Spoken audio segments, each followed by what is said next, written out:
खरं आहे, उद्या 11 वाजता वर्ध्याला ओबीसी एल्गारची रॅली आहे आणि स्थानिक नेतेसुद्धा आणि राज्यातून येणारे इतर ओबीसीचे नेते हे सगळे त्या रॅलीमध्ये आपली मतं मांडणार आहेत. साधारणपणे आता 2 रॅलीज ज्या आहेत मराठवाड्यात झाल्या. एक रॅली इंदापूर म्हणजे पश्चिम महाराष्ट्रात झाली. आता ही एक विदर्भात होईल. परवा कोकणात म्हणजे ठाण्यामध्ये ती ओबीसी एल्गारची रॅली आहे. 24 तारखेला अमरावतीची म्हणजे पश्चिम विदर्भाची रॅली होईल. मग त्याच्यानंतर सोलापूर, पंढरपूरची किंवा नांदेड अशा अनेक ठिकाणच्या ज्या आहेत, वाशिम, अशा सगळ्यांच्या मागण्या आहेत. पण अधिवेशन पण सुरू आहे आणि एवढ्या सगळ्या ज्या आहेत मोठमोठ्या सभा ताबडतोब घेणं जरा अशक्य होतं. त्याच्यामुळे थोडा वेळ लागतो आहे. परंतु हळूहळू या सगळ्या सभा रॅलीज आम्ही करणार आहोत. आणि याचं कारण एवढंच आहे की महाराष्ट्रामधील सर्व ओबीसीच्या मागासवर्गीय जेवढे घटक आहेत त्यांना याची जाणीव करून देणं की काय नक्की चाललेलं आहे, याचा फायदा कोणाला होणार आहे, तोटा कोणाला होणार आहे आणि तो कशा प्रकारचा होणार आहे. आणि त्याचबरोबर या राज्यामध्ये मराठा आरक्षणासाठी 58 मोर्चे निघाले.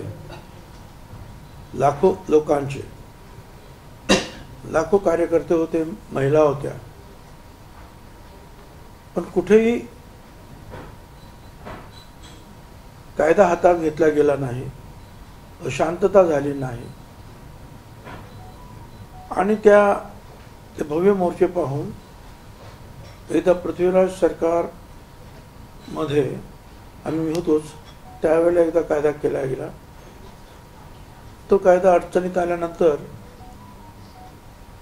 फडणवीस मुख्यमंत्री असताना दुसरा कायदा केला. तो हायकोर्टापर्यंत टिकला, पुढे सुप्रीम कोर्टामध्ये अडकला. त्याच्यामुळे असं काही नाही की शांततापूर्ण जर आपण त्या रॅलीज केल्या तर सरकार लक्ष देत नाही, असा काही भाग नाही. आता सुद्धा सरकार प्रयत्न करतेच आहे. त्यांनी वेगवेगळ्या न्यायमूर्तींचं जे आहे सल्लामसलत करून काय करता येईल त्याच्याबद्दल विचारविनिमय चालू आहे. परंतु या जरंगेनं जे पोलिसांवर हल्ला करणं, 80 पोलिसांना, महिला पोलिसांसहित जखमी करणं, आणि त्याच्यानंतर जे आपण पाहिलं की बीडमध्ये अनेकांची घरं, कार्यालय, हॉटेल्स ही ठरवून पेटवण्यात आली, कट करून पेटवण्यात आली. त्याच्यामध्ये जीवितहानी सुद्धा निश्चित झाली असते. परमेश्वर कृपेने ती सगळी मुलं आणि लोक वाचले, महिला वाचल्या. आणि तेव्हापासून आपण पाहतो आहोत की राज्यामध्ये गावबंदी फक्त काही ठराविक काही व्यक्तींना किंवा एका पक्षाच्या लोकांना त्याच्यातून मुक्तता मिळाली. त्या गावबंदीतून ते जाऊ शकले, ते मिटिंग करू शकले. पण जे आमदार आहेत, खासदार आहेत, त्यांना सुद्धा आपल्या मतदारसंघात जायचं नाही. गावबंदी अशा प्रकारचं काम करणं, विरोध करणं, अडथळा निर्माण करणं, याला 1 महिन्याची सजा आहे. 19व्या कलम जे आहे आपलं संविधानाचं. परंतु अख्ख्या राज्यामध्ये या सगळ्या गोष्टी सुरू आहेत. ठिकठिकाणी मतं दिली नाहीत म्हणून लहान समाजांवर हल्ले सुरू आहेत.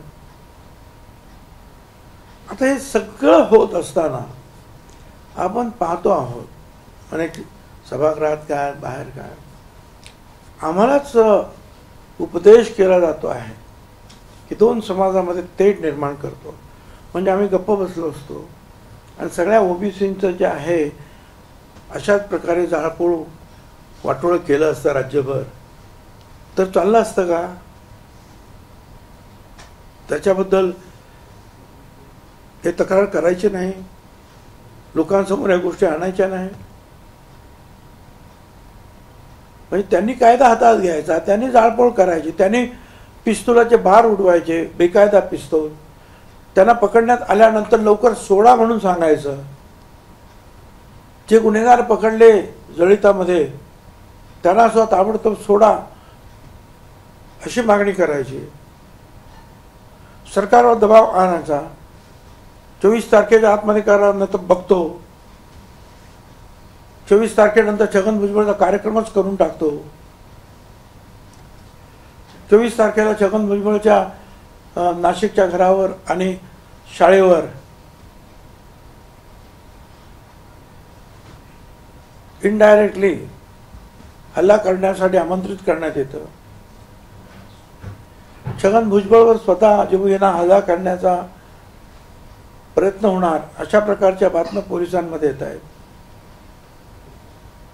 हे सगळं तिकडे चालू आहे. इकडे फक्त भाषण किंवा हे असं असं होत आहे, याला आळा घाला असं म्हणणं सुद्धा आता चुकीचं ठरायला लागलं.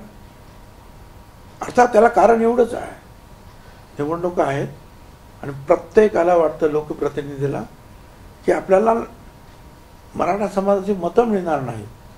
ती मतं जर मिळवायची असतील तर छगन भुजबळच्या विरोधात पण बोललं पाहिजे.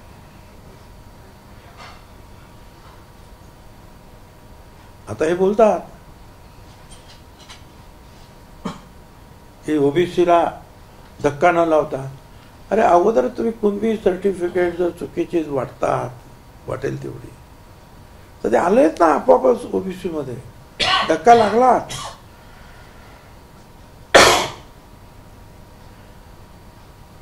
आणि एवढंच नाही तर ओबीसी मध्ये एकदा आल्यानंतर शैक्षणिक नोकऱ्यांमध्ये आणि राजकीय आरक्षण सुद्धा आपोआपच लागू होणार. म्हणजे आता वंजारी धनगर माळी सोनार एखादा आमचा काय असेल तो विजयंती भटक्या विमुक्त कुठे ग्रामपंचायत कुठे जिल्हा परिषदेला निवडून येत असेल तर याच्या पुढे ते येणं शक्य नाही. कारण एकदा ओबीसीत आला की तो ओबीसीला मिळणाऱ्या सर्व योजना सर्व कार्यक्रमात भाग घ्यायला तो त्याचा अधिकार निर्माण होतो. हे सगळं असताना जे आहे लोक बोलायला घाबरतात. फक्त आमच्या विरुद्ध बोलायचं. मग त्याच्यामध्ये काही राजकीय असूया आहे. त्याचबरोबर मराठा मतं आपल्याला मिळाली पाहिजेत म्हणून बोलायचं. तर ओबीसीची सुद्धा मतं पाहिजेत म्हणून फक्त बोलायचं की ओबीसीला धक्का न लावता हे सगळं करा. हे सगळं लोकप्रतिनिधी चाललं आहे. एखाद दुसरे जे आहेत लोकप्रतिनिधी बोलले सुद्धा हे मतांसाठी चाललंय तुमचं सगळं. खरं काय ते तुम्ही बोलत नाही. सत्य लोकांसमोर येत नाही हे बोलले काही लोक. पण बहुतांश जे आहे ते फक्त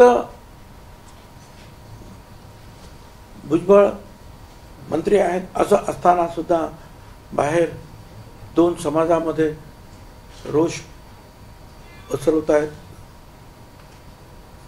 म्हणजे मी गप्प बसलो असतो आणि एक समाज एक तो समाज आहे म्हणणार नाही. मराठा पूर्ण समाजाला मी दोष देतच नाही. पूर्ण समाजाला मी दोष देतच नाही. ही जी झुंडशाहीच्या मार्गाने चाललेले जे लोक आहेत मराठा आरक्षणाचा बुरखा त्याच्यावर पांघरलेला आहे आणि ही जी काही दादागिरी चाललेली आहे ती आम्हाला पसंत नाही. ठीक आहे. आणि त्याच्या ही भूमिका घेतल्यामुळं जे काही सोसावं लागेल भोगावं लागेल ते भोगण्याची आमची तयारी आहे.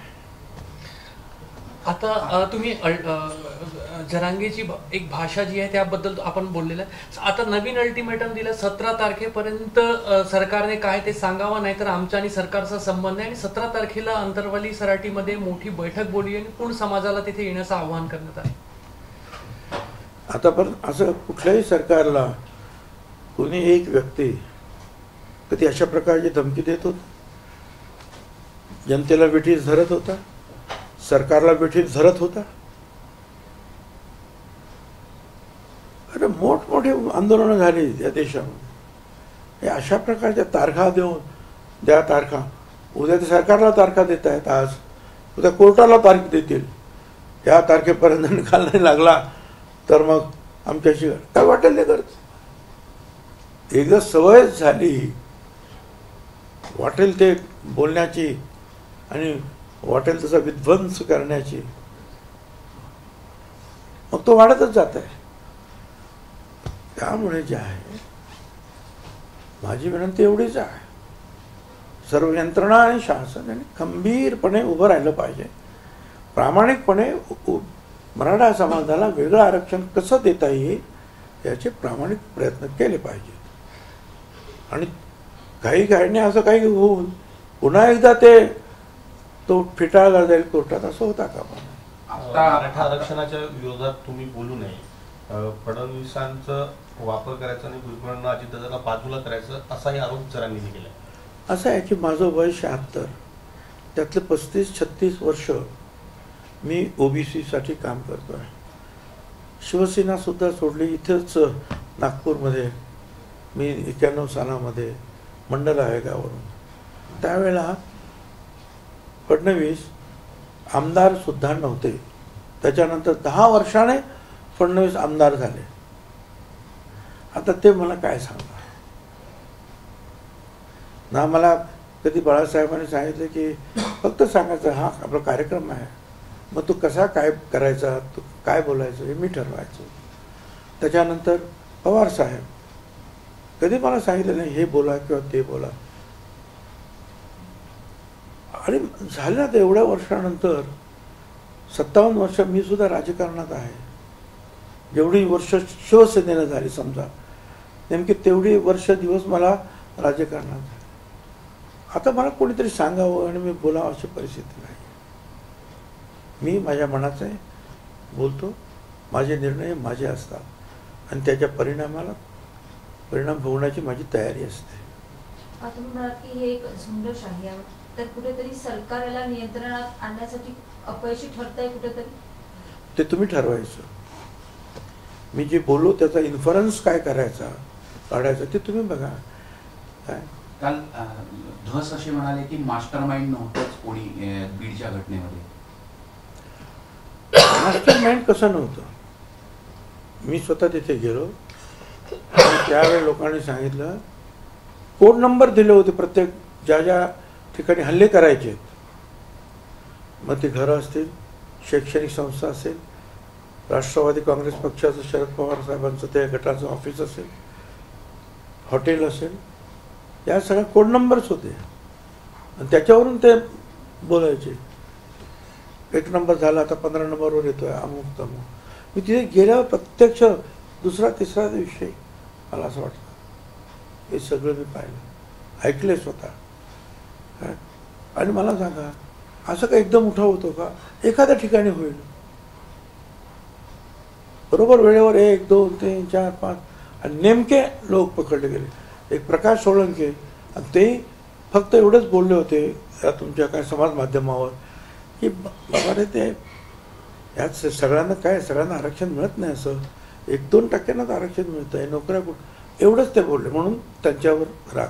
बाकी सगळे जे आहेत हे मागासवर्गीय आहेत. फडणवीस अजितदादा तुम्हाला या सगळ्या विषयात साथ देत आहेत आणि उत्तर देऊन झालंय माझं. माझ्या नादी लागू नको नाही तर उरलेले किस्से घडतील असं आत्ता जरांगे पाटील तिथे बसलेले आहेत, प्रेस कॉन्फरन्स सुरू आहे तिथे. काय म्हणाले? माझ्या नादी लागू नको नाही तर राहिलेले केसही गळतील. तुमचं नाव नाही घेतलं, उद्देशून रोख तुमच्याकडे आहे. आणि मराठा समाजात जो कोणी बोलला असेल त्याला म्हणा तू काय, मी फार मोठे मोठे लोक अंगावर घेतलेले आहे, तू किस झाड़ की पत्ती है?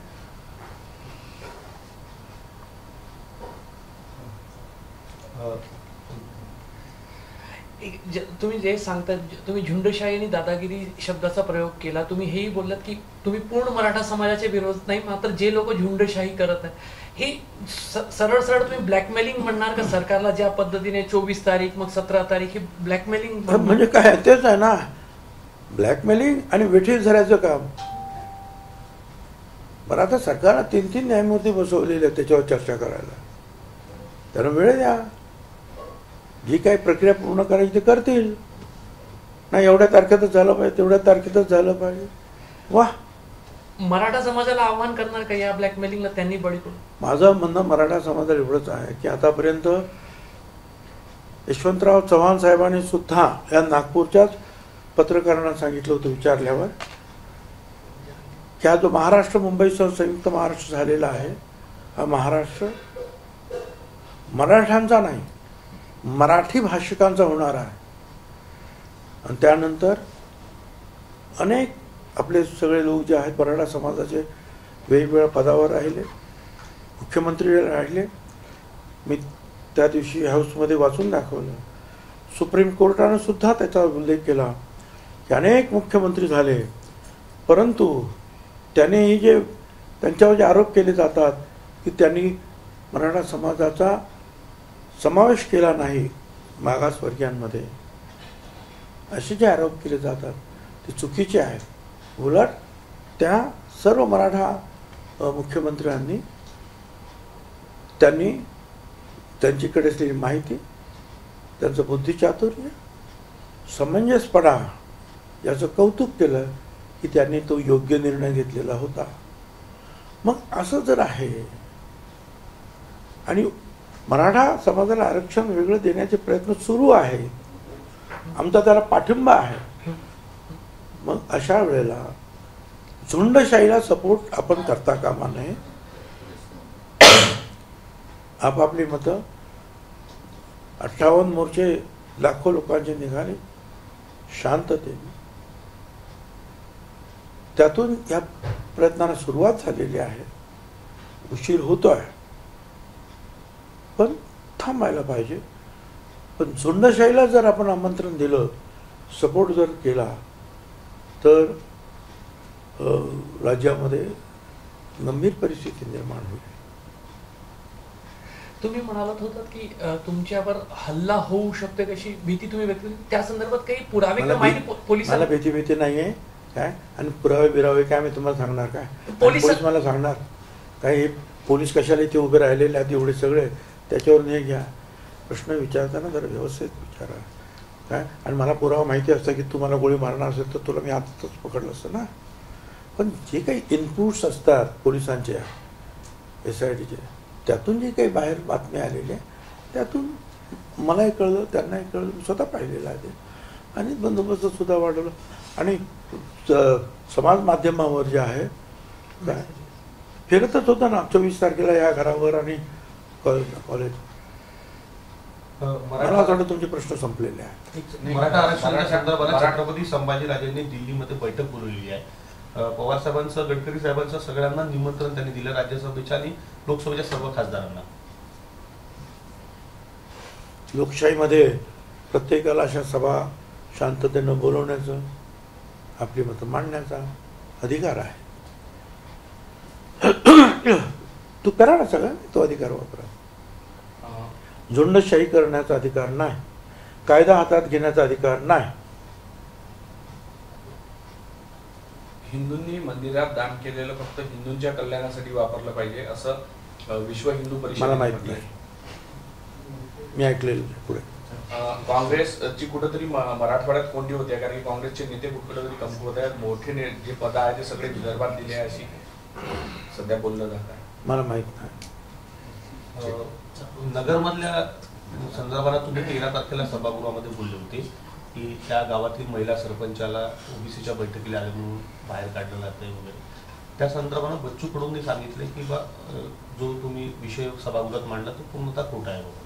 वर्तमानपत्रात सुद्धा आलं ते सगळं. त्या समाज माध्यमावर सुद्धा त्यांच्या बोर्डवर कसं काळं फासलं गेलं सगळ्या गोष्टी आलेल्या आहेत ना, त्याच्या क्लिप्स आलेल्या आहेत. सगळे तिन्ही माहितीतले तिन्ही पक्षातील सध्या जे आहे, जे सध्या महाराष्ट्रात मंत्री आहे त्यांना लोकसभेत उतरवण्याची तयारी आहे. भाजपमध्ये होत आहे, शिंदे गटातही होत आहे, अजितदादांसोबत तुमच्या गटातही होणार आहे. काही नावं आहे का तशी चर्चेत? अजितदादांना विचारा. सुनील शुक्रे आता मागासवर्गीय आयोगाचे अध्यक्ष आहेत आणि तुम्ही म्हणाला होता की ते माजी न्यायमूर्ती जरांगे पाटील यांच्या पायावरती जाऊन बसले होते, तर ते न्याय देतील का? मला स्वतः वाटतं, माझं मत आहे ते. ब्राह्मण समाजासाठी आता परशुराम महामंडळ स्थापन करण्यात आलेलं आहे. पण ठीक आहे ना, ब्राह्मण समाजामध्ये सुद्धा जे गरीब आहे त्यांना सुद्धा वाटतं की आम्हाला सुद्धा अशी काही आर्थिक मदत सहाय्य मिळालं पाहिजे, त्यामुळे त्यांची ती मागणी होती. तर ती काल मागणी मुख्यमंत्री उपमुख्यमंत्री आम्ही सगळे स्वतः होतो. म्हटलं ठीक आहे ना, आपण वेगवेगळ्या लहान लहान घटकांसाठी जसे एक महामंडळ करून तिथल्या जे काही नवीन नवीन मुलं उद्योजक बनू पाहत आहेत, उद्योगधंदा करू पाहत आहेत, तर अशा लोकांना किंवा शिक्षणासाठी सुद्धा मदत द्यायची असेल तर द्यायला पाहिजे. सामाजिक न्यायाच्या दृष्टीने काही हरकत नाही. मुस्लिम समाजही आरक्षण मागत आहे, अशा पद्धतीचं सध्या पाहायला मिळत आहे. ओबीसीतून आरक्षण द्या असं ते म्हणत आहे. ओबीसी मध्ये त्यांना आरक्षण काही नाही असं आहे, ओबीसींना जे इथे खाटीक म्हणतो आम्ही, तिथे त्यांना तिथे कुरेशी म्हणतात. जिथे आम्ही कासार म्हणतो तिथे त्यांना मणियार म्हणतात. आम्ही जिथे त्यांना माळी म्हणतो तिथे त्यांना भगवान म्हणतात. तर असे जे सगळे घटक जे आहेत मुस्लिम समाजामध्ये त्यांना ह्या आरक्षणामध्ये घेतलेलं आहे. सर, हिंदीत हाच प्रश्न, मुस्लिम समाज भी मांग कर रहा है कि उनको ओबीसी में आरक्षण दिया जाए. कुछ समाज उनमें से कुछ जातियों को मिल रहा है लेकिन कुछ जातियों को नहीं मिलता. अरे भाई, सबको मिला है. वो सब लोग जो है जा सकते हैं आयोग के पास और कह सकते हैं कि भाई हम भी जो है पिछड़े हैं, इनको मिलता है, अभी मिल ही रहा है. अभी भी शब्बीर अंसारी साहब जो हमारे साथ भाषण करते हैं तो स्टेज पर आकर, उनको पूछो. सुनील शुक्रे जे चर्चेला तिथे जरांगेंसोबत गेले होते तेव्हा तुम्ही म्हणाले होते की ते न्यायाधीश त्यांच्या जवळ जाऊन बसले, पायाशी बसले. आता तेच राज्य मागासवर्ग आयोगाचे अध्यक्षपद त्यांना दिलं. त्याच्यावर मी काय बोलू? आता मी सांगितलं, बोल ते तुम्ही ठरवायचं. एबीपी माझा, उघडा डोळे बघा नीट.